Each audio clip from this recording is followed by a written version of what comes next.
While the last week in Chicago may have you believing differently, it is not, in fact, the Arctic, though it has helped put me in the right mindset for the book we're going to discuss today, Maude Horton's Glorious Revenge by Lizzie Pook. Again, like last week, this is a discussion based on a digital review copy that I personally requested. But as the title suggests, this is a historical fiction, mystery, thriller, adventure story, and it follows two kind of timelines. The first, obviously, being with our eponymous Maude, but then that begs the question, what is Maude's revenge? And that is where we get the other plot line with her sister Constance, who has snuck on to an Arctic exploration vessel as a cabin boy, Jack. So at the beginning of the book, we see Maude storming in, trying to get answers about the death of her sister. She wants some details. She wants to know why she doesn't have a body to bury, and she's basically thrown out on her rear end. But she is approached by one of the lower clerks in the society who has his own reasons for undermining some of what his superiors are doing, and he hands Maude Constance's journal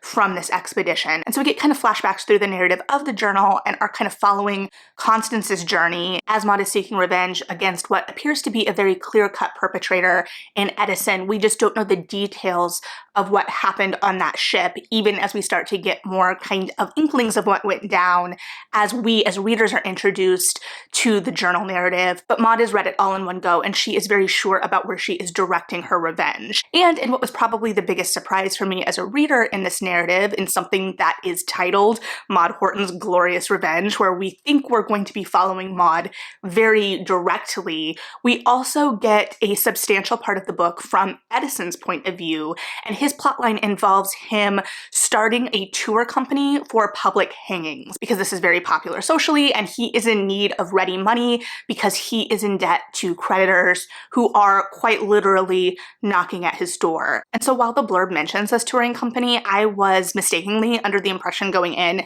that it was going to be this kind of established grift at the start of the narrative, that he was going to have been operating this for a while and kind of changed identities, so to speak. And while he is attempting to change identities, there is a lot more urgency and desperation in his movements throughout the book. And so we watch him kind of come upon this idea, and we watch then Maude infiltrate this circle. And so we have two characters with two very strong dramatic wants and needs serving the action. We've got Maude set on revenge, and we've got Edison, who is acting, whether he realizes it or not, out of desperation. His narrative really sees himself as the hero. He is constantly looking down on others. He feels entitled to a lot that has been taken from him.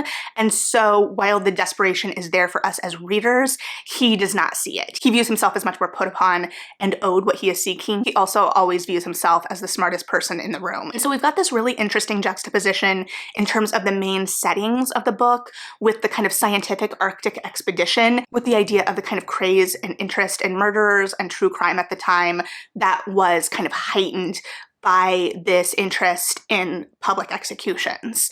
And so in some ways I went in, especially when this plotline was introduced, kind of seeing this real commentary on the current obsession with true crime. And I think that there's something really interesting there, because the book is very focused on the idea of voyeurism, whether it directly calls it that or not. And I think that plants a lot of seeds for exploration of our current moment and the kind of current interest and craze of true crime as well. But I was also interested in this idea of the juxtaposition of science and crime, because it's tapping into a blurred line that we saw at this time with the kind of rise of scientific thought as we consider it today that I find very interesting. It makes me think of things like Jess Kidd's Things in Jars or Lydia King's The Impossible Girl. So it's really kind of positioned at a moment that is very interesting in looking at these two things together, things that even the author's note talks about how they feel like they're kind of mushed together, and yet as a reader I don't think that they're very mushed together, though I do think that the narrative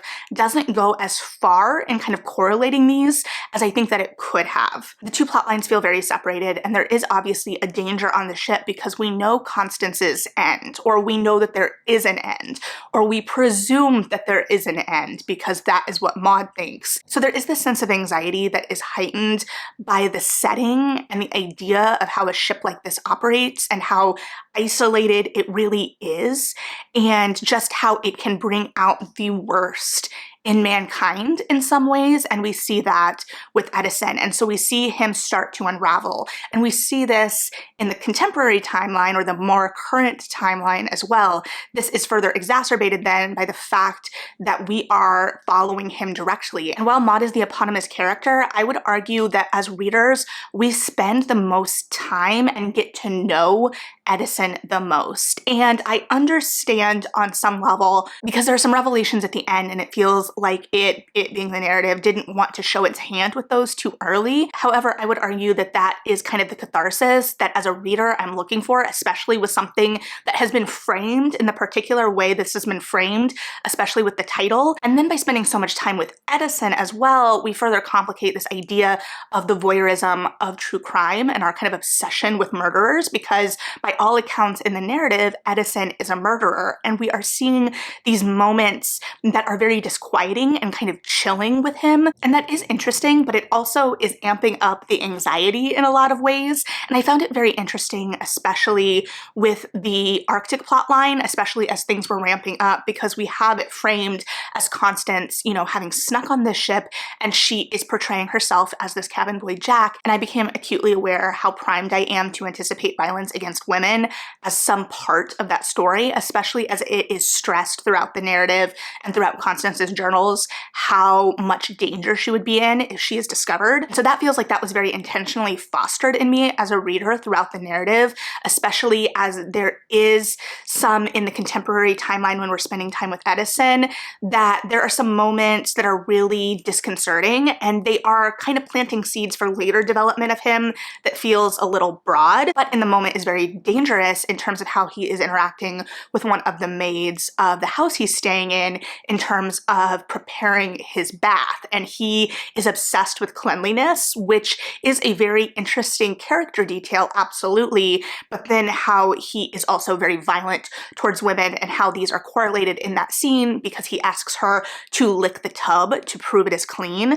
And that's just a very upsetting moment, obviously, and it's meant to be upsetting, but it's also very specific. And the whole book is very sensory in a lot of ways in its description and its writing. And I think a lot of the strength of the book comes down to letting us as readers explore these very specific worlds, because the characters themselves and the plot itself, while it's a very readable, very propulsive novel, but it also, while it has these two characters, Edison and Maude, who are at the center of the narrative because they are the ones with the active storyline. Constance is more active exposition. While they have these very strong desires, it doesn't feel like we get to know them outside of what is required for the plot beats. And the action feels like it's moving in a very prescriptive manner at times, where it's like, okay, well, this needs to happen for the plot next. This needs to happen, rather than kind of growing organically out of these characters. For instance, Maude is a very interesting character that I would have loved to explore more, because what is central to her, as of what is told to us, rather than really letting us explore that with her,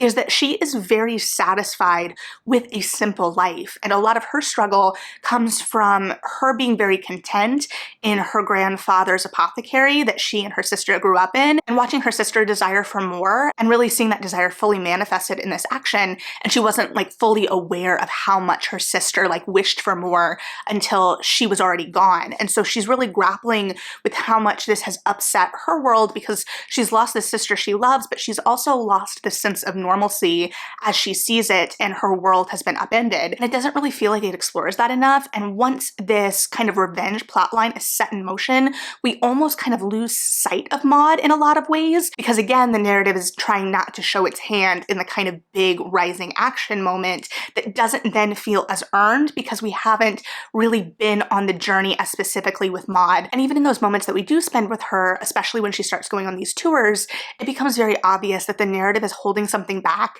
that we're not seeing everything, and then it feels a little bit more contrived because it doesn't feel like a really interesting twist.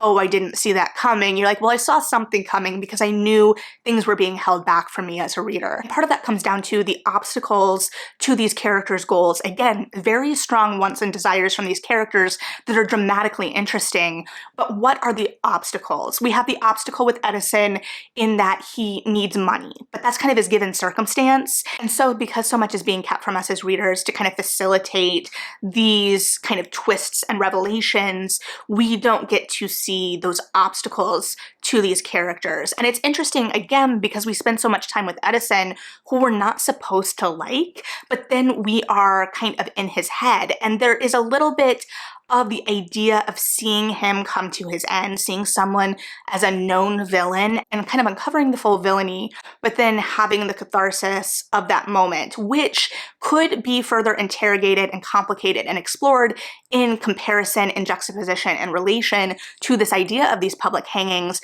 but it doesn't feel like we fully kind of live in that moment in a way that I think would have been really interesting. Additionally, with the idea of the action and how the action is focused, it often feels like we're seeing the result of the action rather than the action itself. And this can lead the narrative to feeling a little bit like, and then this happened, and then this happened, and then this happened in terms of its action. However, again, where this is kind of smoothed out and saved is in relation to the atmosphere the prose is also creating. It is very sensory. It really centers us in these moments. And so it's easier to become kind of lost in some ways and kind of enthralled by the almost side quest of it. I will say Constance's journal, which had a lot of potential, I would have loved to see pushed even further. There were a couple smaller plot lines in the book that I think could have been amped up.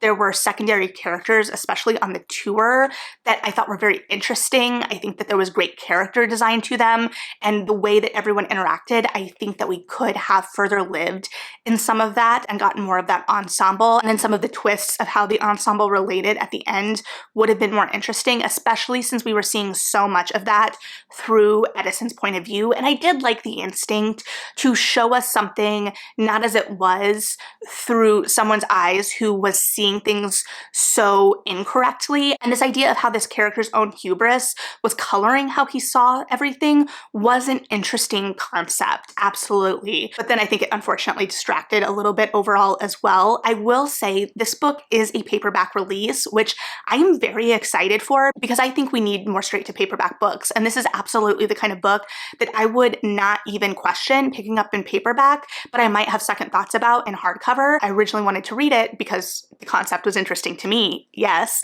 but also because I thought it would be interesting to my book club because we have the boat book angle with the Arctic expedition, which is something my book club has explored in terms of boat books before. And then we also have this historical angle with this kind of subculture of this interest in public executions, this interest in murderers, which also fits with things we've read like Jess Kidd's Things in Jars, but also nonfiction like the butchering art.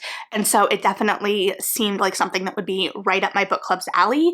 And as a book club, we're more likely to pick it up in a paperback than in a hardcover. So I definitely think that was a smart choice, and I would like to see more of those choices being made. Okay, I have to take back those kudos. Re-looking at the listing, it looks like this is a hardcover release, which is what it is, but this is much more likely than, for me personally, a library borrow than a purchase. This is the kind of historical fiction that I gravitate to now, obviously, but also would have gravitated to as a teen. And I think despite my criticisms of how some of the plotting and the characters were maneuvered, I think it was incredibly readable. Now, based on how the plotting and the characters were handled, does that then change what the book is ultimately saying?